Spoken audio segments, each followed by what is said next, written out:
Vamos passar ao ministério da palavra. Eu quero que você abra a sua Bíblia, por gentileza, no segundo livro de Reis, no capítulo 20. E nós vamos ler do versículo 1 até o 11. O texto sagrado diz: por esse tempo, Ezequias adoeceu de uma enfermidade mortal. O profeta Isaías, filho de Amós, foi visitá-lo e lhe disse: assim diz o Senhor, ponha em ordem a sua casa, porque você morrerá, você não vai escapar. Então Ezequias virou o rosto para a parede e orou ao Senhor, dizendo: ó Senhor, lembra-te de que andei diante de ti com fidelidade, com coração íntegro, e fiz o que era reto aos teus olhos. E Ezequias chorou amargamente. Antes que Isaías tivesse saído do pátio central, a palavra do Senhor veio a ele dizendo: volte e diga a Ezequias, príncipe do meu povo: assim diz o Senhor, o Deus de Davi seu pai, ouvi a sua oração e vi as suas lágrimas. Eis que eu vou curá-lo, e ao terceiro dia você subirá à casa do Senhor. Acrescentarei 15 anos à sua vida e livrarei das mãos do rei da Síria, tanto você quanto essa cidade. Defenderei essa cidade por amor de mim e por amor a Davi, meu servo. Isaías disse mais: peguem uma pasta de figos. Eles a pegaram e a puseram sobre a úlcera. E Ezequias recuperou a saúde. Ezequias perguntou a Isaías: qual será o sinal de que o Senhor me curará e de que ao terceiro dia subirei à casa do Senhor? Isaías respondeu: este é o sinal que você receberá do Senhor, para indicar que Ele cumprirá o que prometeu. Você quer que a sombra se adiante 10 graus? Ou que retroceda 10 graus? Ezequias respondeu: é fácil a sombra adiantar 10 graus, mas que não seja assim. Pelo contrário, que ela retroceda 10 graus. Então o profeta Isaías clamou ao Senhor, e Ele fez retroceder 10 graus a sombra lançada pelo sol declinante no relógio de Acás. Meu Deus, nós suplicamos graça e favor do Senhor. A ação, a orientação e aquela aplicação personalizada que só o Teu Espírito, o Espírito da verdade, pode fazer. Declaramos nossa dependência no Senhor, na ação e na manifestação da Tua graça, para que, mais do que uma orientação, exortação e encorajamento, possa haver, de fato, resposta, possa haver alinhamento à Tua palavra e aos Teus princípios. Nós oramos em nome de Jesus. Amém. Amém. Bom, eu quero chamar a sua atenção especificamente, dentro de toda essa história, com todo o contexto, nós vamos avaliar, para a frase que já aparece no versículo 1. Ponha em ordem a sua casa. O tema da minha mensagem hoje é colocando a casa em ordem. Estamos falando a respeito de família e eu quero adiantar que a expressão casa aqui está relacionado às questões familiares. Obviamente, não se tratava da casa material, física, né? A Ezequias, como rei, não faltavam serventes e ajudantes para manter a ordem, a decoração do palácio. Não é disso que Deus está falando e acredito que nenhum de nós teria dúvida em relação a isso. No entanto, eu tenho visto muitas pessoas, muitos pregadores ao longo dos anos, tentar espiritualizar demais a frase ponha a sua casa em ordem. Tenho visto gente falar a respeito, né, do conceito de que isso significa estar pronto e preparado, espiritualmente falando, porque a morte se aproximava. Mas eu quero te mostrar que, na verdade, a vida de Ezequias como alguém temente a Deus era exemplar. Não é disso que Deus está falando. Tenho visto muita gente falar a respeito de põe a casa em ordem. Olha, um dos elementos que você precisa antes de chegar o dia da sua partida, é que não só a sua vida de fidelidade a Deus esteja em ordem, mas também a sua vida de serviço. Mas como a gente pode observar, olhando a vida de Ezequias, ele também, né, não teve muita coisa que a gente possa apresentar como deficiente nessa área de serviço. Ele foi um instrumento de avivamento para a sua geração. Eu quero que você comece já olhando comigo que essa declaração de Deus a respeito de casa está falando de família, né? É muito importante que a gente entenda isso. E eu entendo a reação de Ezequias, quando ele vira para a parede e chora ao ouvir o decreto de que sua morte era iminente. Um dia desse alguém me perguntou: pastor, qual a grande lição que o senhor acha que a pandemia nos deixou? Né? E eu falei para essa pessoa: eu creio que a maior lição que a gente pode destacar é a efemeridade, é quão passageira é a vida. A verdade é que todos nós estamos numa fila, aguardando a hora de partir. Ninguém sabe qual é a sua senha e nem o momento que será chamado. E talvez essa seja a única fila que nós seríamos gentios o suficiente para não disputar as primeiras vagas. E fica à vontade se quiser ir na minha frente, né? Mas a verdade é que é algo sobre o qual nós não temos controle. Eu imagino o Ezequias cheio de planos e de repente ele recebe a notícia. Acabou. Ele vira para a parede, ele ora e chora. Nas minhas contas, Ezequias tinha nessa ocasião 39 anos de idade. Uma conta que não é difícil a gente fazer. Porque em 2 Reis, capítulo 18, verso 2, a Bíblia diz que ele viveu 54 anos. E nós lemos que nesse dia ele recebeu 15 anos de bônus. Então você pega os 54 anos de idade que ele tinha quando morreu, subtrai os 15 anos de bônus que ele ganhou nesse dia, 39 anos. A gente ouve isso meio que de uma forma comum dos homens, e quando você está em torno dos 40, a sensação é agora que começamos a construir alguma coisa na vida. Ninguém está querendo partir aos 40. Quando ele vira para a parede e chora, é porque bateu o desespero. É alguém que está dizendo, eu não esperava que isso acontecesse agora ou dessa forma. Mas o que eu e você precisamos entender é que todos nós, justamente porque a Bíblia diz que a vida é como a erva, seca-se a erva, cai a sua flor, né? A vida é passageira, nós precisamos viver do início ao fim, né? Desde o momento do nosso encontro com Deus, ou aqueles que ainda não tiveram, têm que priorizar isso, nós precisamos viver prontos para a partida, que nós não sabemos quando é que vai acontecer. Estar pronto para partir, eu acredito, e eu gosto dessa expressão partir, que Paulo usa em Filipenses 1. Ele diz, eu desejo partir e estar com Cristo, o que é incomparavelmente melhor. Um dia alguém me perguntou, pastor, esse negócio, né, de muitas vezes o senhor falar partir para estar com Cristo, é tipo aquela história do corretor de seguro, que na hora de vender o seguro de vida não fala morrer, diz no caso de você faltar, né, para ser gentil, fala, olha, no meu ramo é melhor a gente tocar o terror do que ser gentil.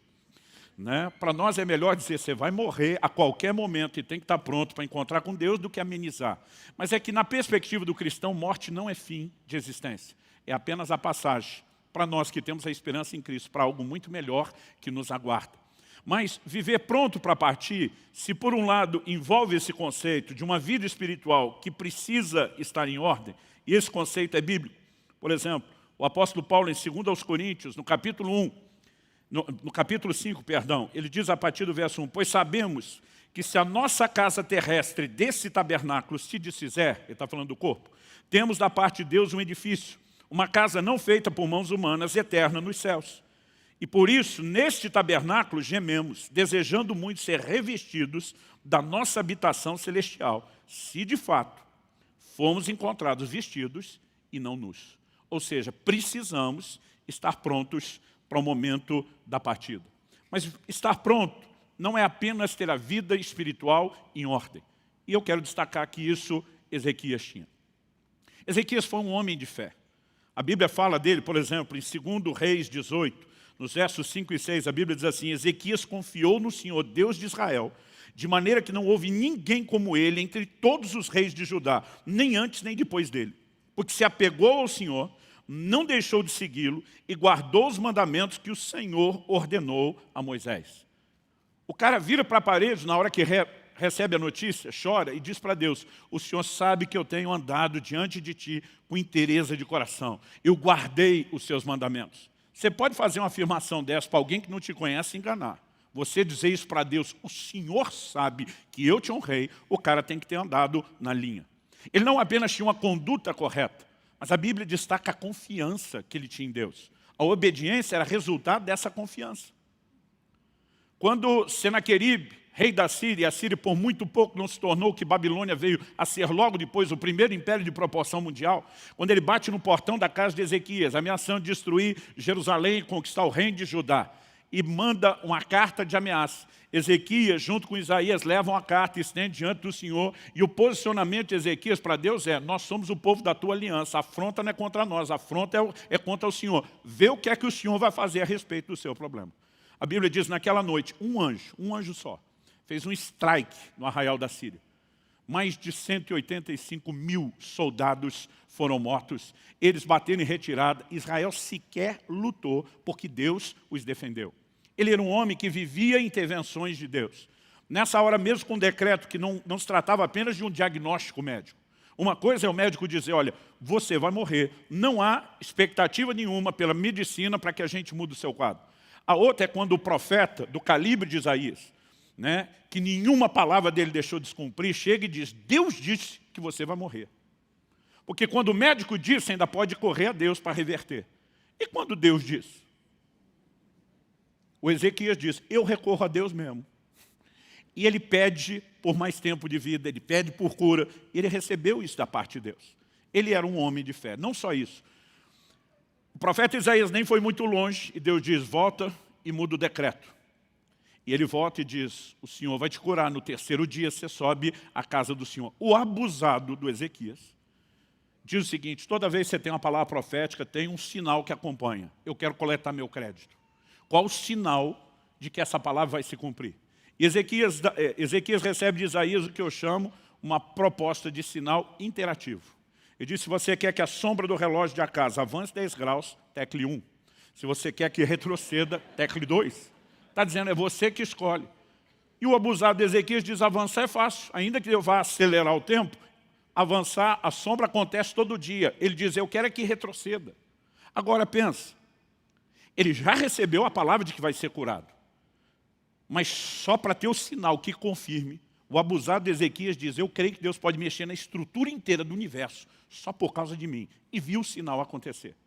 Então, nós não podemos falar mal da fé dele. O problema dele não era um problema de fé e nem um problema de conduta. Sua vida espiritual estava em ordem e foi um grande exemplo. Aliás, a Bíblia diz, não houve rei em Judá, nem antes nem depois, que se dispôs a buscar o Senhor como ele fez. Ah, pastor, será que botar a casa em ordem, então, pode ser que tenha a ver com a questão de ministério, de trabalho? Como eu falei antes, não. Ele foi um instrumento de avivamento na sua geração. Ele atrai uma geração que havia se distanciado de Deus, apostatado, se envolvido com a idolatria, e ele promove um grande mover de arrependimento e retorno para Deus. Ministerialmente, o cara estava também em alta. Então, como eu disse antes, a frase, põe sua casa em ordem, e o conceito que eu e você precisamos ter de estar pronto para partir não é só da vida espiritual em ordem, não é só da vida ministerial. Porque, gente, toda e qualquer recompensa que teremos na eternidade, ela é decidida por aquilo que nós fazemos para Deus aqui e agora. A única coisa que nos acompanha dessa vida são as nossas obras. Ninguém vai levar nenhum bem, ninguém vai levar nenhum recurso, né? Apocalipse 14:3 diz, bem-aventurados os que agora morrem no Senhor, para que descansem das suas obras, pois as suas obras os acompanham. Mas o conceito bíblico de estar pronto para partir não se limita só a uma vida espiritual em ordem, e é o que eu procurei fazer para Deus. A grande questão que nós encontramos nesse texto é que Deus está dizendo que nenhum de nós deveria partir sem deixar nossa casa em ordem. O legado familiar que eu e você deixaremos para trás é tão importante quanto essas questões de uma vida espiritual em ordem, de uma vida ministerial em ordem, é algo que deveria nos preocupar a ponto de nortearmos a nossa existência, né, por uma atenção especial a esse assunto. Então, ao reconhecer a necessidade de estar pronto para partir, eu quero chamar a sua atenção para que você possa programar todo o restante da sua existência, pensando naquilo que você vai deixar quando não estiver mais aqui. A partir do momento que nós entendemos isso, eu queria que a gente voltasse aqui para a história de Ezequias. Ezequias ouve essa sentença, esse decreto de morte. Ele não quer morrer, ele está novo, ele quer viver mais. E ele apela para a oração. E ele ora e Deus atende. E muitas vezes isso nos leva a um conceito equivocado, no mínimo incompleto de oração. Porque na cabeça de muito crente, a oração é o meio através do qual eu consigo de Deus aquilo que eu quero. Tem verdade nisso? Sim, só não tem toda a verdade. Porque se por um lado a oração também envolve eu conseguir de Deus aquilo que eu quero, em contrapartida também deveria ter, e de forma equilibrada, o entendimento de que a oração também é o meio através do qual Deus deveria conseguir de nós o que Ele quer. É o que nós aprendemos com Jesus orando no Getsemane. Ele diz, meu Pai, seja feita não a minha, mas a sua vontade. O ambiente de oração não é apenas o lugar onde pleiteamos diante de Deus o que queremos, mas também procuramos entender e entregar a Deus aquilo que Ele quer. Agora, Ezequias pediu a Deus o que ele queria, viver mais. Deus ouviu, atendeu, o curou e lhe deu mais 15 anos de bônus. Mas a pergunta é, Ezequias entregou a Deus o que Deus lhe pediu? E a verdade é que não. Antes de mudar o decreto, dizendo que você vai ser curado, tem mais 15 anos, Deus já está dizendo, presta atenção à sua casa. Coloca sua casa em ordem. A partir do momento que ele foi curado e conseguiu de Deus o que queria, ele não deu a Deus o que Deus pediu. Ele não colocou sua casa em ordem. Segundo Crônicas, capítulo 32, nos diz no verso 25, que Ezequias adoeceu de uma enfermidade mortal, foi curado. Mas o texto termina dizendo assim: Ezequias, no entanto, não correspondeu ao benefício que o Senhor lhe fez. Ele não atendeu nem o comando de Deus e nem correspondeu ao benefício que Deus havia feito, porque ele não coloca sua casa em ordem. O resultado é trágico. Porque se a geração de Ezequias foi uma geração que viveu um intenso avivamento para Deus, a geração seguinte, liderada por Manassés, filho e sucessor de Ezequias, é a geração que conseguiu o maior nível, o maior índice de apostasia que a nação de Israel jamais havia alcançado. A coisa se torna tão séria na próxima geração que em Jeremias, no capítulo 15, no versículo 4, nós vemos Deus responsabilizando o juízo de uma geração inteira, e Deus responsabiliza uma única pessoa, um dos raros casos na Bíblia, onde você vai ver o destino de uma geração sendo relacionado a decisões de uma pessoa. Jeremias 15, 4. Jeremias, que profetizou mais juízo do que qualquer outra coisa, porque aquela geração não se arrependia dos seus pecados. Ele fala da parte de Deus: farei deles um objeto de espanto para todos os reinos da terra, por causa de tudo que Manassés, filho de Ezequias, rei de Judá, fez em Jerusalém. Daqui a pouco nós vamos dar uma olhadinha no Manassés, mas eu posso te garantir e adiantar que ele foi o mais endemoniado de todos os reis que já se assentaram no trono da linhagem de Davi. A geração que mais se distanciou de Deus e que mais afrontou o Senhor foi a geração de Manassés. Agora, sabe o que é pior? A Bíblia diz, como vamos ler daqui a pouco, que Manassés começou a reinar aos 12 anos de idade. Por que ele começou a reinar e sentou-se ao trono aos 12? Porque foi quando seu pai faleceu. E se ele tinha 12 anos de idade quando seu pai faleceu, e seu pai ganhou de Deus na ocasião em que foi curado 15 anos de bônus, quando é que Manassés foi gerado? Durante os 15 anos de bônus. Ou seja, se não fosse para colocar a casa em ordem, era melhor nem ter vivido aqueles 15 anos. Era melhor ter partido mais cedo do que deixar o estrago que ele deixou para trás. E eu e você precisamos nos questionar o que é mais importante. E não estou dizendo que ter recebido de Deus cura e longevidade, mais 15 anos de vida, não seja algo bom. Mas muitas vezes nós estamos buscando algumas coisas que entendemos ser boas, mas não avaliamos o que é mais importante, o que merece uma atenção maior ainda. Então não estou falando contra cura ou longevidade. No Salmo 103, o salmista diz: bendize a minha alma ao Senhor e não se esqueça de nenhum só dos seus benefícios. E diz: é Ele quem perdoa as tuas iniquidades. Esse é um benefício, mas não é o único. E diz: é Ele quem sara as tuas enfermidades. É Ele quem redime a tua vida da cova. É Ele quem te coroa de graça e de benignidade. Então, nós precisamos entender que ser curado e receber longevidade, né, ser redimido da cova, são bênçãos de Deus. No entanto, nós precisamos avaliar aquilo que é mais importante. Porque mais importante do que ser curado de uma enfermidade mortal e viver mais, é o que nós deixamos para trás. E se Deus já está dizendo, presta atenção no que está rolando agora, como que o Ezequias conseguiu deixar a situação pior depois do que já estava antes? O problema não foi ter sido curado. O erro não foi ter ganhado mais 15 anos de idade. O erro foi, apesar de tudo isso, não ter dado a atenção que deveria à sua casa. E aqui, eu e você precisamos entender e compreender algo que acredito ser importante demais. Para mim, o grande erro de Ezequias foi não entender um elemento que é forte na nossa fé, chamado continuidade geracional. Talvez esse pudesse ser também um bom tema para a mensagem. Continuidade geracional. A Bíblia diz que os patriarcas, a quem Deus fez as primeiras promessas a respeito do reino de Deus, eles morreram na fé, saudando as promessas de longe. Eles não viriam nas suas gerações o cumprimento da promessa, porque o plano de Deus é multigeracional. E Deus não quer que ninguém viva em função só do seu relacionamento com Deus, no seu momento e na sua geração, mas Deus quer que haja em nós uma visão e uma perspectiva de continuidade. E acredito que esse foi o grande erro de Ezequias, não entender a continuidade geracional. Vamos voltar lá em 2 Reis, capítulo 20. 2 Reis, capítulo 20. E agora vamos ler a partir do versículo 12. A gente leu até o 11, que é quando ele recebe o sinal da sombra no relógio de Acás. O 12, continuando o assunto, diz: nesse tempo, no tempo da sua cura, nesse tempo, Merodach-Baladã, filho de Baladã, rei da Babilônia, enviou cartas e um presente a Ezequias, porque soube que ele havia estado doente. Ezequias recebeu bem os mensageiros e lhes mostrou toda a casa do seu tesouro, a prata, o ouro, as especiarias, os óleos finos, o seu arsenal e tudo o que havia nos seus tesouros. Não houve nada em seu palácio, nem todo o seu domínio que Ezequias não lhes mostrasse. Vamos fazer uma pausa aqui. Alguns anos atrás, na época em que os memes ainda vinham por e-mail, antes da era WhatsApp, eu recebi um e-mail de um amigo desses gaiatos, engraçado, brincalhão, intitulado Manias de Pobre. E quando eu comecei a ler a lista, que era todo numerado, eu ria, porque tudo estava na lista. Eram coisas que eu tinha praticado intensamente. É lógico que nós estamos falando de uma outra geração.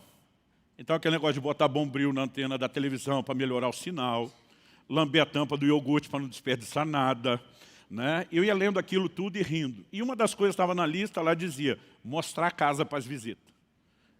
Eu falei, isso eu já fiz, mas dizer que isso limita só a nós crescermos com a vida mais simples, eu me recuso a concordar.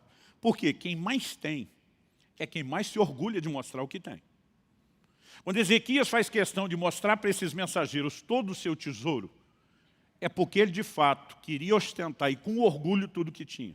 Então ele recebe as visitas, mostra tudo que tem. Então logo os visitantes foram embora. Verso 14 diz, então o profeta Isaías foi falar com o rei Ezequias e lhe disse, que foi que aqueles homens disseram e de onde vieram?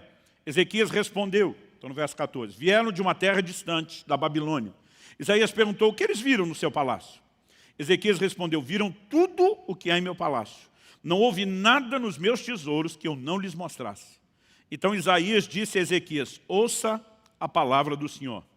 Eis que virão dias em que tudo o que houver no seu palácio, isso é, tudo que os seus pais ajuntaram até o dia de hoje, será levado para a Babilônia, não ficará coisa alguma, diz o Senhor.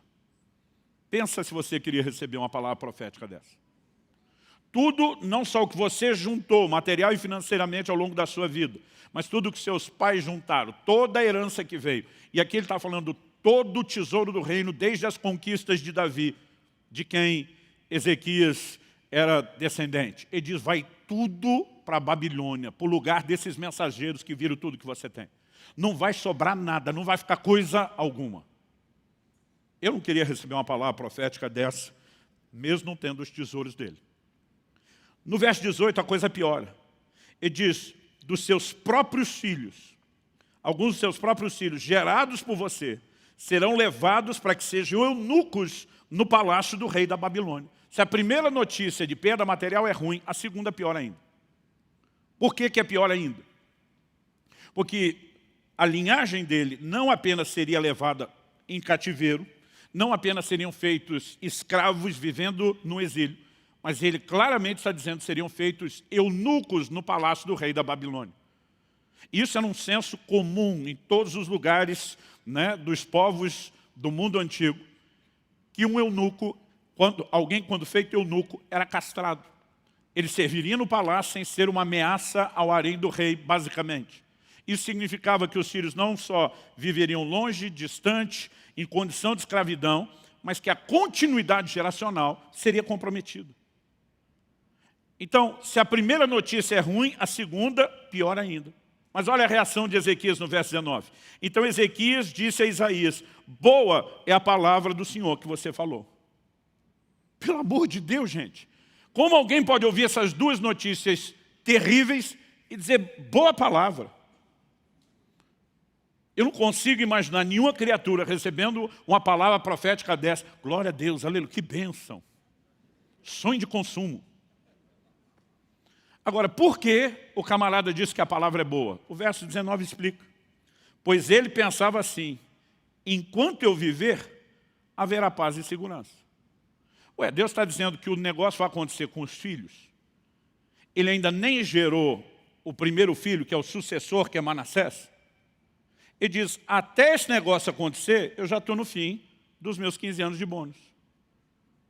Então, a conclusão que esse homem chega revela um egoísmo absurdo. É como se, em outras palavras, ele estivesse dizendo, o importante é que quem vai se dar mal, ou quem vai se lascar, com o perdão da palavra, não sou eu. Então, ele é indiferente ao estrago que acontecerá na próxima geração, porque o importante é que ele estivesse bem na história.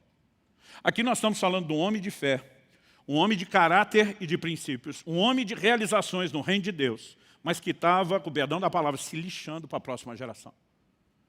E acredite, em 30 anos de ministério, eu tenho conhecido muitos homens de fé, homens de avivamento, e que não estão levando a sério a continuidade geracional, né? Não estão cuidando sequer da sua casa.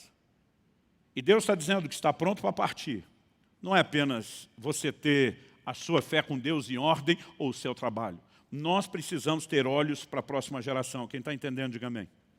Quando nós começamos a pensar um modelo de continuidade geracional, nós precisamos voltar lá aos primórdios de toda a ação de Deus. Por exemplo, quando Deus faz uma aliança com Abraão e diz, em ti serão benditas todas as famílias da terra. Paulo, escrevendo aos Gálatas, diz que Deus pré-anunciou o evangelho que seria pregado aos gentios a Abraão.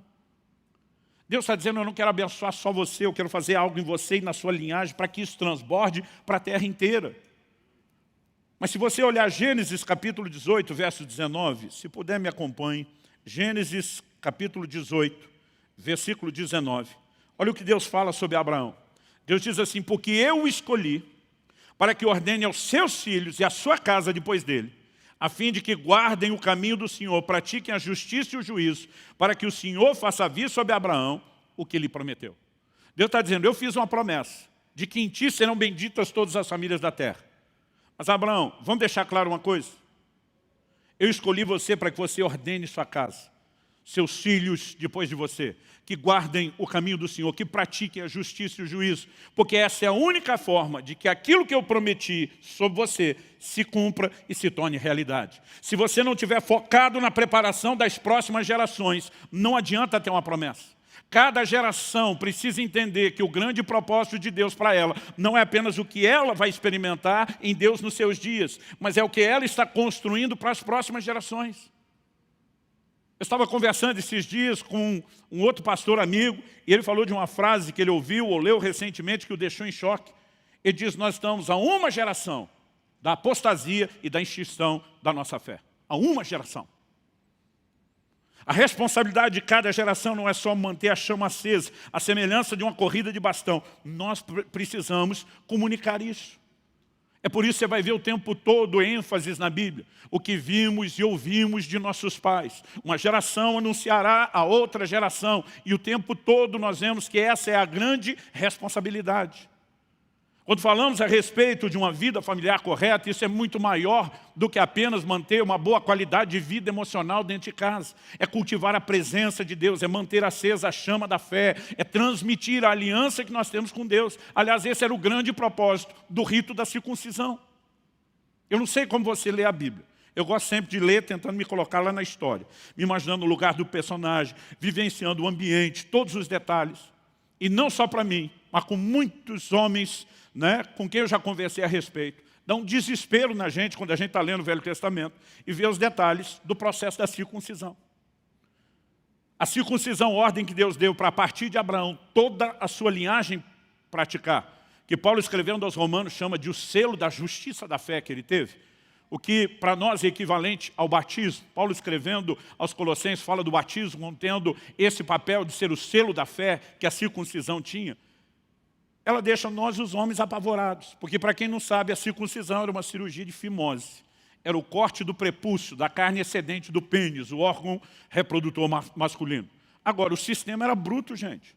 Eles não tinham anestesia, eles não tinham asepsia, eles não tinham analgésico, não tinham anti-inflamatório e nem antibiótico. A Bíblia diz que Deus fala para Josué quando chega em Gilgal, faze facas de pederneira. Pederneira é pedra. O instrumento cirúrgico era pedra afiada.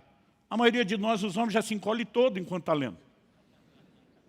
Gênesis 34 fala que os filhos de Jacó usaram de astúcia com os homens de Siquém, depois que Diná, irmã deles, foi violentada.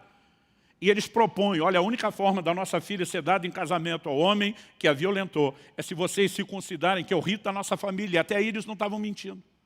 Mas a Bíblia diz que quando os homens se circuncidaram, o texto diz assim, no terceiro dia, quando estavam no auge da dor. Aí você imagina o processo. Uma cidade inteira não conseguiu resistir ao ataque de alguns dos filhos de Jacó, porque eles não tinham capacidade física de lutar. O processo era doído, doloroso. E por causa disso, muitas vezes a gente não consegue enxergar a beleza que está por trás do ritual. O que é que Deus está dizendo? Todo pai deve circuncidar o seu filho homem no 8º dia de vida. Deus estava dizendo o quê? A marca da aliança que você tem comigo tem que ser transmitida para a próxima geração. Você, pai, é responsável por marcar o seu filho com a mesma aliança que você carrega. E a gente chama de um sinal de aliança, porque envolvia derramamento de sangue, o que para os povos antigos dava um caráter ainda mais sagrado à aliança. Mas não era só a aliança que o pai colocava no filho. O pai colocava no filho um lembrete. Ele está dizendo, menino, quando você crescer e chegar a hora de usar o seu instrumento de reprodução, você tem ali um lembrete de que a mesma aliança que seu pai te transmitiu, você vai ter que transmitir para o seu filho. Era um claro sinal de que a aliança de Deus, ela era multigeracional. Deveria haver continuidade geracional. Mas a forma como Ezequias agiu trouxe um prejuízo enorme. Se você voltar comigo lá em 2º livro de Reis, a gente leu até o final do capítulo 20. Mas quando a gente começa no versículo, na verdade o finalzinho é o verso 21, que diz assim, Ezequias morreu e Manassés, seu filho, reinou em seu lugar. Capítulo 21 começa falando sobre quem foi Manassés. Manassés tinha 12 anos de idade quando começou a reinar e reinou 55 anos em Jerusalém. A mãe dele se chamava Refisbá. Fez o que era mal aos olhos do Senhor, segundo as coisas abomináveis das nações que o Senhor havia expulsado de diante dos filhos de Israel. Deixa eu fazer uma pausa aqui no final desse verso 2. Uma das instruções que Deus mais repetiu para aquelas gerações, né, a que saiu do Egito e a partir da próxima que entrou em Canaã foi, não façam conforme os costumes dos povos dessas terras. Não façam o que os cananeus faziam. Era talvez a ênfase, a instrução mais repetida. A Bíblia diz que eles fizeram segundo as coisas abomináveis daquelas nações. Verso 3, agora falando de Manassés, pois reconstruiu os lugares altos, eram os lugares de culto idólatra, que Ezequias, seu pai, havia destruído. Levantou altares a Baal, fez um poste da deusa Zerá, como que Acabe, rei de Israel, havia feito. Prostrou-se diante de todo o exército dos céus e o serviu. Edificou altares na casa do Senhor, a respeito da qual o Senhor tinha dito, em Jerusalém porei o meu nome. Também edificou altares a todo o exército dos céus, nos 2 átrios da casa do Senhor. Queimou seu filho em sacrifício, adivinhava pelas nuvens, era agoureiro e tratava com médiuns e feiticeiros, e fazia continuamente o que era mal aos olhos do Senhor, para o provocar a ira.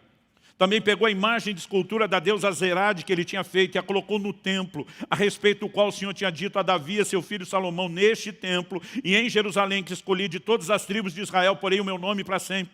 E não farei com que os pés de Israel andem errantes, longe da terra que dei aos seus pais, desde que eles tenham cuidado de fazer segundo tudo que lhes tenho mandado, e conforme toda a lei que Moisés, meu servo, lhes ordenou. Eles, porém, não ouviram. E o verso 9 diz, Manassés, de tal modo os levou a andar errantes, que fizeram pior do que as nações que o Senhor tinha destruído de diante dos filhos de Israel. Essa geração não apenas faz o que os cananeus fizeram, eles conseguem a façanha de fazer pior. Ou seja, se a geração de Ezequias viveu um avivamento divino, a geração de Manassés, a seguinte, viveu um avivamento maligno. Aliás, raramente você verá na Bíblia ou na história um avivamento que dura mais do que uma geração. O que mostra a nossa deficiência de pensar além de nós mesmos, de olhar além do umbigo e focar na próxima geração. Há uma responsabilidade que nós precisamos ter, e esse clamor do coração de Deus, coloque a sua casa em ordem, era justamente para que tudo aquilo que Ezequias viveu e construiu não se perdesse. Então isso é algo que me traz muito temor. Eu, quando criança, eu lembro bem garoto, meus pais sofrendo, assistindo um jogo da seleção brasileira, e eu dizendo para meu pai, não dá para nós entrar lá ajudar eles? Eu não sei se era só eu, quando criança, que tinha essa sensação. Será que dá para entrar no filme, na história, em algum lugar? Agora, eu vou te dizer, se eu pudesse entrar nessa história de Ezequias, era para agarrar esse cara pelo pescoço. Como que alguém ouve o que vai acontecer com os filhos e diz boa palavra? Agora, a pergunta é, será que esse egoísmo manifestado por ele era exclusividade dele, comportamento de mais ninguém? Não. Em 30 anos de ministério, eu já vi muita gente que, em nome do sucesso da sua carreira profissional, atropelou o casamento e os filhos. Ele estava mais preocupado em se dar bem no final da história do que pensar na sua casa. Eu tenho conhecido muitos pastores e líderes que, a semelhança de Ezequias, também foram homens de fé e de avivamento, mas que, em nome do sucesso ministerial, sacrificaram a sua casa. E todo o sacrifício da família em prol da construção de qualquer outra coisa é apresentado na Bíblia como um retrato de maldição e não de bênção. Josué disse depois da conquista de Jericó, maldito o homem que reedificar a Jericó. Com a perda do seu filho mais velho, vai colocar os fundamentos, início da obra. Com a perda do filho mais novo, o caçula, vai colocar as portas, o acabamento. Você vai ler depois em 1 Reis 16, 34, em seus dias, Iel, o betelita, reconstruiu Jericó. A Bíblia diz, com a perda do seu filho mais velho, colocou os fundamentos. Com a perda do caçula, colocou as portas. Nada que você construa na vida, à custa do sacrifício da família, do casamento ou dos filhos, é retrato de bênção, é maldição. E nós precisamos carregar esse temor. Eu não quero, de modo algum, terminar a minha história, a minha jornada, a minha caminhada com Deus, dizendo que fiz algo bom para o reino de Deus, mas não investir na continuidade geracional. Aliás, se existe algo que mexe comigo, desde a minha adolescência, por conta de coisas que eu li, de advertências que eu recebi, foi sempre o desejo de terminar bem.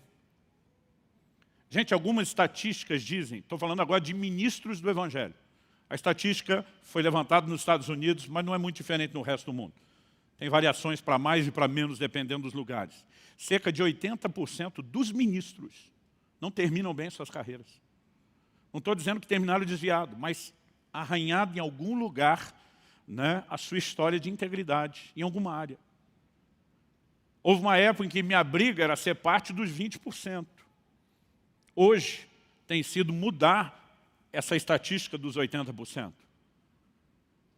E um camarada que sempre me inspirou quando eu pensava nesse modelo de integridade foi o profeta Samuel. Em 1 Samuel, no capítulo 12, a Bíblia nos mostra a maneira como ele termina a sua carreira. Ele se coloca diante do povo. Não estamos falando de um político prestando conta de 4 anos de mandato. Ele diz, minha vida tem estado diante de vocês desde a minha juventude até a minha velhice, uma vida inteira. Ele diz, eu quero que qualquer um de vocês se levante para dizer quando foi que eu fui injusto contra alguém aqui. Ele foi juiz, o último dos juízes de Israel. Julgou a nação durante uma vida inteira. O povo responde, você nunca foi injusto com nenhum de nós. Ele diz, no versículo 3, eis-me aqui, testemunhe contra mim, diante do Senhor e diante do seu ungido, de quem tomei o boi, de quem tomei o jumento, a quem enganei, a quem oprimi, das mãos de quem aceitei suborno para encobrir com ele os meus olhos. Falem e eu restituirei. Verso 4 diz, então responderam, você não nos defraudou, nem nos oprimiu, nem tomou coisa alguma das mãos de ninguém.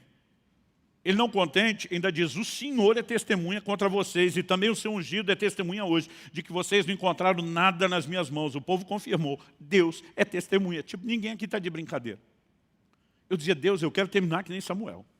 Eu preciso terminar bem como Samuel. Mas quando Deus começou a falar comigo a respeito dessa questão de continuidade geracional, eu vi algo sobre Samuel que me fez mudar minha oração. E eu quero que você me acompanhe no capítulo 8, onde nós vamos terminar. Capítulo 8, verso 1 diz, quando Samuel ficou velho, constituiu seus filhos por juízes sobre Israel. O primogênito se chamava Joel e o segundo se chamava Abias. Eles foram juízes em Berseba. Porém, os filhos de Samuel não andaram pelos caminhos dele. Ao contrário, inclinaram-se à avareza, aceitaram suborno e perverteram o direito. Verso 4 diz, então, todos os anciãos de Israel se congregaram e foram falar com Samuel em Ramá. Quando você olha para os tempos antigos, os anciãos sentavam às portas da cidade, os que julgavam, os que tinham autoridade. Todos os anciãos de Israel, da nação. Em alguns lugares hoje chamaríamos isso de uma Assembleia Geral Extraordinária, para resolver um problema sério. Eles vão até Samuel e disseram, verso 5, veja, você está ficando velho. Na tradução da Bíblia, na linguagem de hoje, do pastor Luciano Subirá, versão mineira, diz que eles falam assim, você está mais para lá do que para cá. Você está ficando velho e os seus filhos não andam pelos seus caminhos. Por isso, queremos agora que você nos constitua um rei para que nos governe, como acontece em todas as nações. Mas Samuel não gostou dessa palavra quando disseram, dê-nos um rei para que nos governe. Então Samuel orou ao Senhor, e o Senhor disse a Samuel, atenda a voz do povo em tudo que lhe pede, porque não foi a você que rejeitaram, mas a mim, para que eu não reine sobre eles. Durante muito tempo, eu não pensava dessa forma, mas o que eu imaginava, na maneira que eu vou explicar hoje, né, porque na época eu não percebia que era isso, é que Samuel e Deus estão numa disputa de mimimi, quem é o mais rejeitado. Samuel vai, não é nem para oração, é para choração. Pois é, Deus, estão aí me rejeitando, agora querem um rei. Deus diz, pior do que você, eu fui mais rejeitado nessa história. Não é isso que está acontecendo. Ninguém rejeitou Samuel. A prova é que ele vai até a sua velhice, mas ele já está para morrer.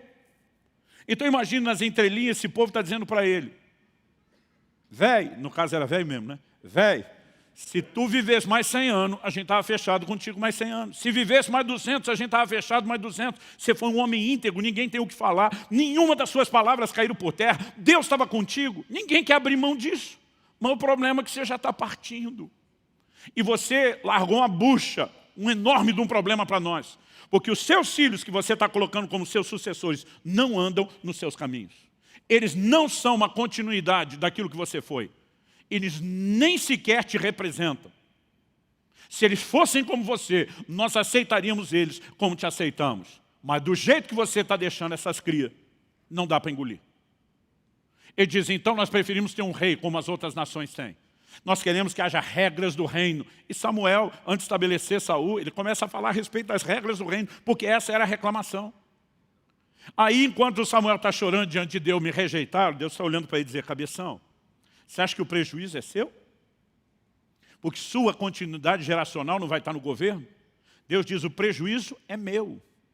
Quem está perdendo sou eu. Estou perdendo uma geração que não ouvirá minha voz, porque você não preparou os seus filhos para liderarem o meu povo para me obedecer.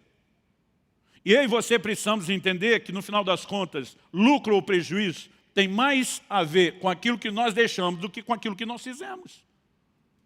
Eu creio que é por isso que o apóstolo Pedro diz na sua primeiro capítulo da sua segunda epístola, ele diz que ele se esforçava para que mesmo depois da sua partida, ele continuasse frutificando. Nós precisamos pensar em continuidade, isso não é só lembrança do que fizemos. Começa pela nossa casa, começa pelos nossos filhos. Nós temos a responsabilidade de transmitir a chama da fé, uma aliança com Deus, paixão, né, pelo Senhor ao coração da próxima geração. Quem está entendendo, diga amém.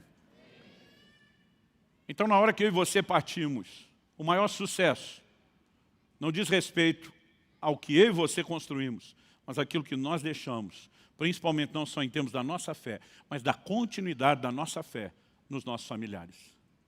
Não é um assunto que nós possamos ignorar. E eu não estou aqui para te apontar o dedo ou jogar pedra em você. Se essa é uma área que você tem tropeçado e falhado, encontre nisso uma oportunidade de corresponder com Deus, de se arrepender e de se alinhar. Levar os filhos a Cristo é a maior missão de todo e qualquer pai. A Bíblia diz, pais, criem os vossos filhos na admoestação do Senhor. Nós precisamos levá-los a viver a fé. Tem pai que depois que os filhos crescem e estão distantes, outro dia um reclamou comigo, Deus não cumpriu sua palavra. Falei, como é que é? Não está lá em Provérbios 22:6, ensina a criança o caminho que deve andar, e até quando for velho não desviará, o meu desviou. Aí eu citei para ele uma frase que eu ouvi outro dia do pastor Ricardo Vasconcelos, do Família de Sucesso. Quando lançamos nosso livro Como Flechas, eu lembro que ele falou isso numa live, eu fui até pesquisar, eu nunca tinha reparado. Ele falou, Luciano, você percebeu que a Bíblia diz, ensine a criança no caminho, e não ensine o caminho? Tem muito pai só apontando, o caminho é aquele, ele anda lá, mas ele mesmo não anda. Como é que você espera que seu filho viva aquilo que nem você vive? Não existe nada mais importante do que levarmos a nossa continuidade geracional a servir ao Senhor. Quem está entendendo, diga amém.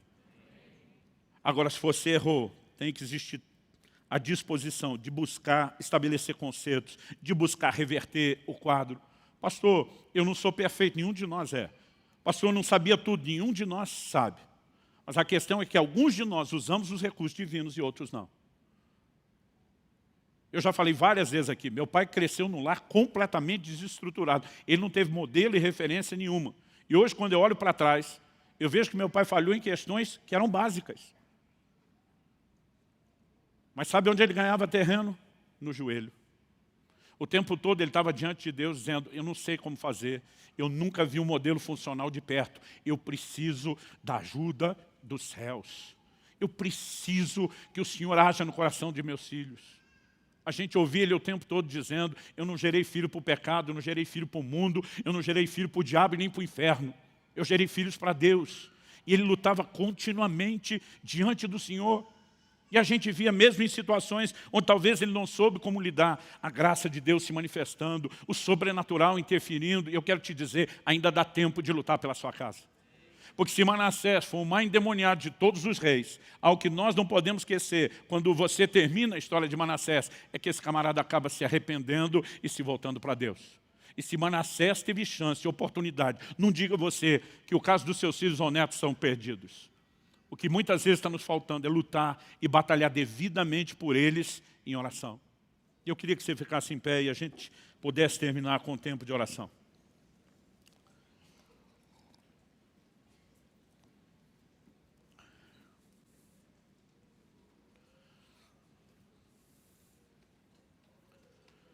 Bom, nesse culto especificamente, eu estou com a alegria de ter meu filho aqui. E eu queria que ele viesse dar uma palavrinha e nós vamos orar. Quando minha neta nasceu, eu olhei para ele e falei, eu fiz a minha parte de deixar você no caminho e botar o bastão na sua mão. Agora é sua responsabilidade transmitir o bastão da fé para a próxima geração. Falei, eu vou estar lá como intercessor, talvez com a consciência e a maturidade de hoje, orando mais pelos netos até do que orava pelos filhos. Mas eu falei, a responsabilidade é sua. Não deixe a peteca cair. Né? Porque não basta apenas que você procure focar algo nos filhos. Nós precisamos preparar cada geração a investir na próxima e a investir na próxima, para que até que nosso Senhor volte, o reino de Deus avance cada vez mais. Amém? Amém. Bom, de tudo o que os meus pais fizeram como pais, o que eu mais tenho gratidão foi eles terem nos ensinado sobre o caminho, no caminho que devemos andar. Eu acredito e eu sinto de compartilhar isso, que o que fez isso para mim, eu sei que para minha irmã também, não foi só eles terem nos ensinado que nós devíamos ler a Bíblia. Porque eles terem nos ensinado que nós devíamos, nos ajudou com aquilo naquela época. Mas para nós ver como eles liam a Bíblia.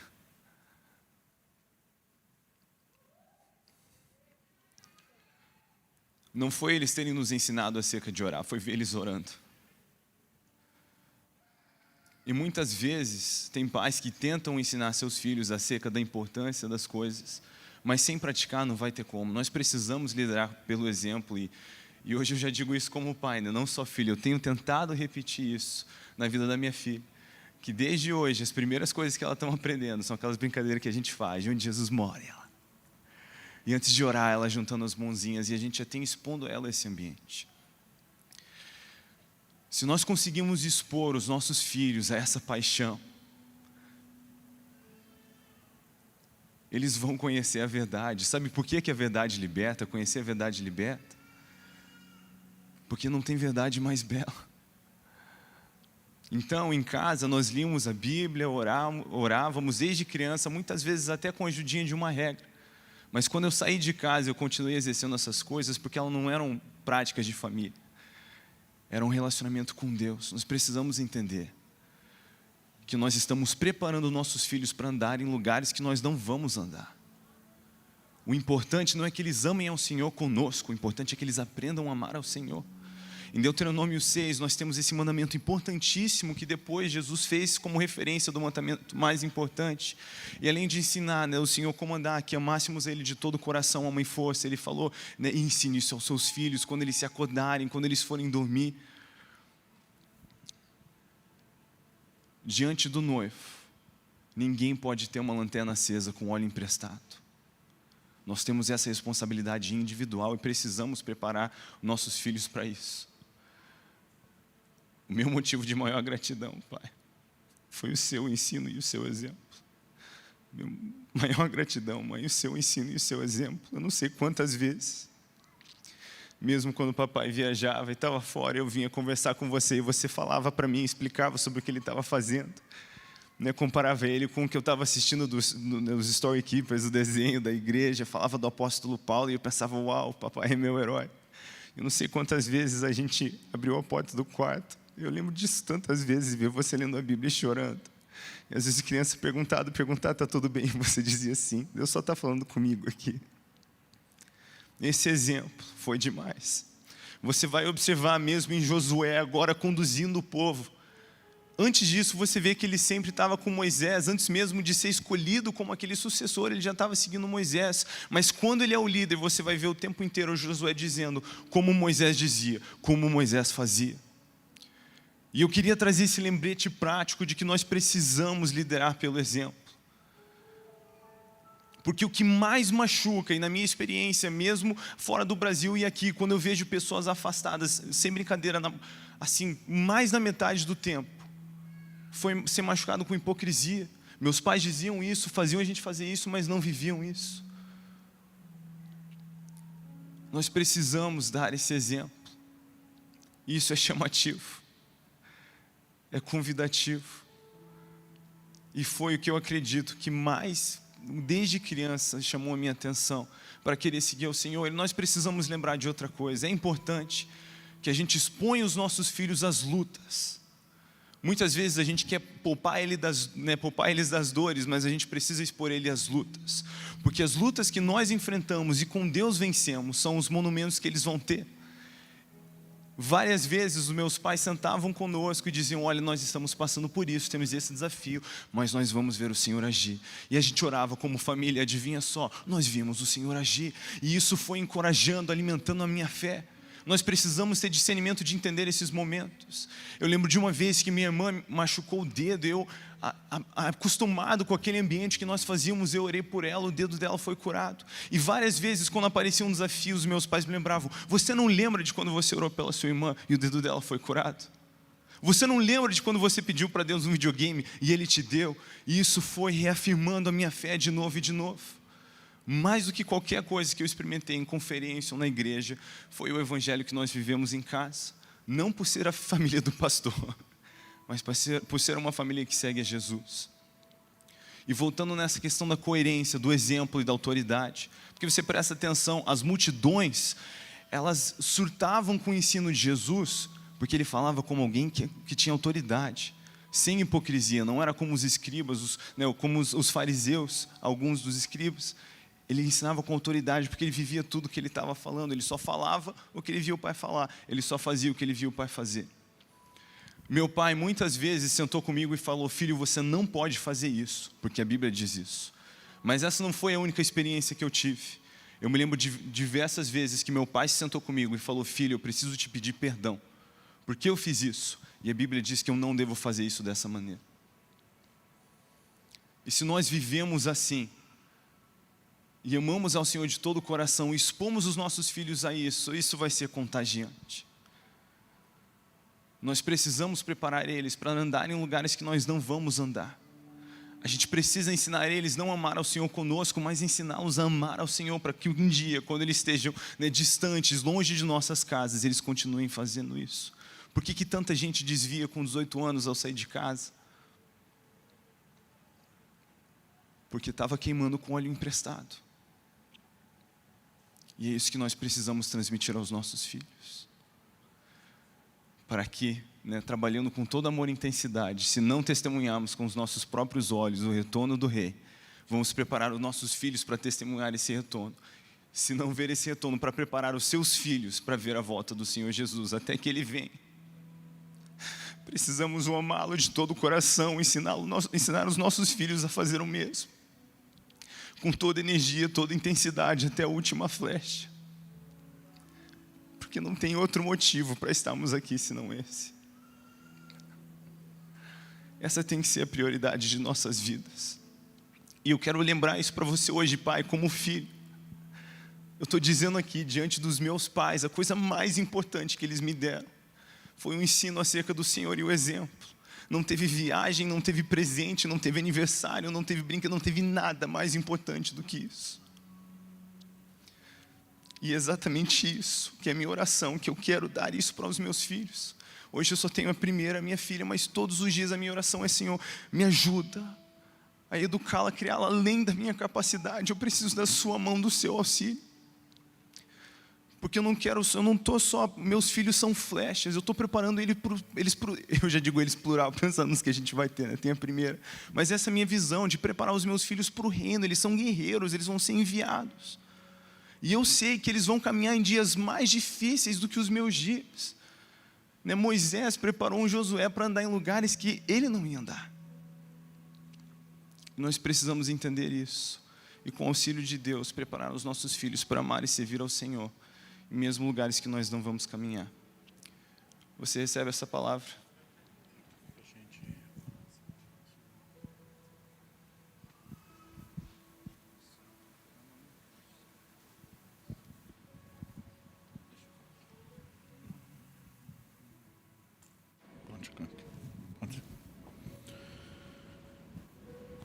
Talvez você olhe para você mesmo e pense: pastor, eu não sou perfeito. Eu vou repetir o que falamos antes: ninguém é.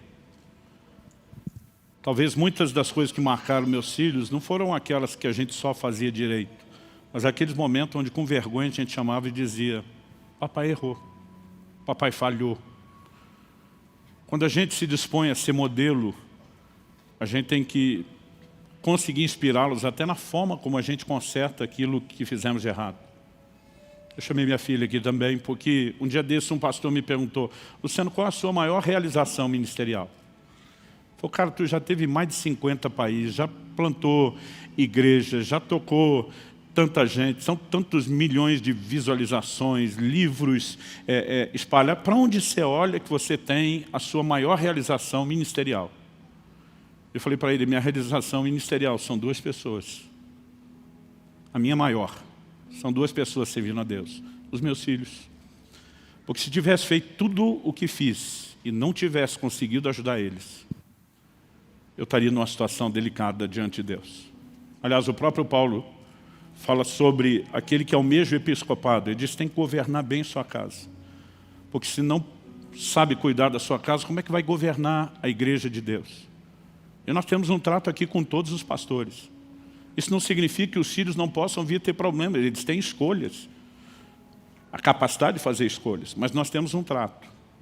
Ao menor sinal de qualquer problema familiar, seja no casamento ou em relação aos filhos, para tudo. Porque não existe nada mais importante do que eles. E eu sei que hoje, depois de 30 anos de ministérios, com os filhos crescidos, eu não pregava sobre essas coisas no início da minha caminhada, porque alguns pastores olhavam e diziam: depois que seus filhos passarem a adolescência, a gente conversa. E eu agora tenho chamado, alguns deles têm dito: e aí, vamos continuar aquela conversa? Porque agora tem uma história que respalda isso. E eu vou repetir: o meu propósito não é jogar nada na sua cara, é tentar te inspirar. Eu gostaria que eles orassem pelos filhos, pelos netos de muitos de vocês. Eu creio que Deus vai incendiar a nova geração. Minha alegria hoje não é só vê-los tão crentes quanto eu fui, é vê-los mais crentes do que eu fui. E nós podemos sonhar com isso e viver isso juntos. E eu espero te encorajar. Eu sei que eu estou passando uns minutinhos aqui, mas eu creio que o que estamos fazendo diante do reino espiritual é muito importante, tem muito peso. E eu gostaria que eles pudessem orar. Você quer falar alguma coisa? Eu quero falar: oi gente, tudo bem? Muitas vezes as minhas amigas no colégio perguntavam, quando elas escutavam as experiências que a gente vive como família, e muitas vezes elas vinham para mim e falavam: Lissa, mas a personalidade de vocês não choca? Vocês não têm conflito? Gente, vocês não têm noção, não só a gente tem conflito, não só a gente tem que resolver, tem que aprender a lidar, não ter um coração que se ofende facilmente, aprender a comunicar bem, mas a gente também vive de uma maneira que é para ajudar os outros, servir os outros. Então a gente cresceu vendo famílias que precisavam de restauração e de restauração. Então por que a gente acredita tanto na família? Mesmo vendo que muitas vezes existem coisas desafiadoras, é porque a gente sabe que na nossa fraqueza a força do Senhor é glorificada. Então nesses momentos em que a gente mais não sabia o que fazer, eram os momentos que a gente falava, uau, se não for Deus a explicação, não tem outra. Quando a gente via desafios muito grandes, eram realmente um palco para a manifestação e para a glória de Deus. Então, eu quero te dizer, por maior que pareça o desafio que você está enfrentando, maior será o seu testemunho. Talvez você fale, se você não tem noção das sementes que foram plantadas, de quanta coisa vai ter que ser arrancado, e talvez eu realmente não conheça e não saiba, mas eu sei que Deus conhece profundamente e que é tempo de plantar novas sementes que vão gerar muito fruto para a glória de Deus. A palavra fala que sem Jesus nós não podemos fazer nada, nem na nossa família, nem em qualquer outra área da nossa vida. Então eu acredito que manter esse coração de falar, Deus, nos ensina a ser família, nos ensina a manifestar o seu caráter, apesar da nossa personalidade, da nossa opinião, da forma que a gente acha que é melhor fazer, que a gente possa morrer para nós mesmos nesse sentido e falar, Deus, o que você acha sobre isso? Qual é a forma que você entende, que você nos fala na palavra que é a forma de fazer e lidar com isso? Amém?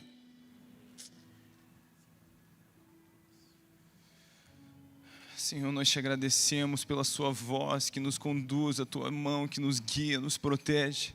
Pai, nessa manhã nós te pedimos que o Senhor nos ajude, o Senhor nos dê força como pais, a transmitir a verdade do teu evangelho aos nossos filhos, que eles possam viver te amando em primeiro lugar e amando o seu próximo, a obedecer os seus mandamentos, a sua grande comissão. Senhor, nos dá graça nessa manhã para todos aqueles que têm sentido que eles não têm o que é suficiente para transmitir aos seus filhos. Pai, eu peço que o Senhor derrame da sua graça, o teu Espírito, como a tua palavra nos diz, é aqueles que nos traz o que dizer, mesmo diante de reis. Nós pedimos da mesma sabedoria para educar e criar os nossos filhos, que mesmo quando a gente não sabe como fazer, a sua mão e a sua graça estejam sobre nós e nos ajude a fazer isso da melhor maneira e da maneira mais eficaz, mesmo quando nós não conseguimos ver os dias, os lugares que eles irão caminhar, o Senhor já sabe exatamente pelo que eles vão passar. Nos ajuda a discipular os nossos filhos profeticamente, preparando eles para que a sua igreja vai vivenciar. E Senhor, eu também peço que o Senhor possa restaurar a honra na nossa geração, que filhos saibam e aprendam a honrar seus pais. Nós sabemos que isso vem de ti, que isso te agrada. E nós pedimos pelo mover do teu Espírito, que reconecta o pai a seu filho e o filho aos seus pais, em nome de Jesus. Amém. Amém. Senhor, eu peço que os olhos do nosso coração sejam abertos para a revelação de quem Cristo é. Senhor, que nada nos cative mais do que a sua beleza e o seu caráter. Eu peço realmente por um batismo de amor nesse dia, por paixão por Jesus, Senhor, que nós possamos enxergar tantas riquezas, que o Senhor nos chamou, que isso seja natural e que os outros possam enxergar isso na nossa vida. Meu Pai, eu oro pela representação aqui de cada filho, que nós possamos, à semelhança de Jesus, encontrar alegria na submissão, alegria na obediência. Senhor, eu peço que a Tua palavra seja manifesta em nós quando fala que o Senhor transformaria o coração de pedra num coração de carne, que a gente possa ver uma geração quebrantada, que entende que existem líderes que vão enxergar além da nossa visão, que vão além do que nós já sabemos e que a gente possa ter alegria na submissão. Nós oramos pela Tua promessa de que o coração dos pais e dos filhos seriam restaurados, em nome de Jesus, nesse dia e para a glória de Deus. Amém. Pai, nós oramos por milagres em cada casa. Se até Manassés encontrou lugar de arrependimento, nós queremos que não há nada que não possa ser mudado ou revertido na história dessas famílias. Mas não suplicamos apenas que o Senhor faça isso sozinho, Oramos por um despertamento que levem pais e avós a cooperarem contigo e a interagir intensamente com o Senhor, em jejum, em oração, em guerra espiritual,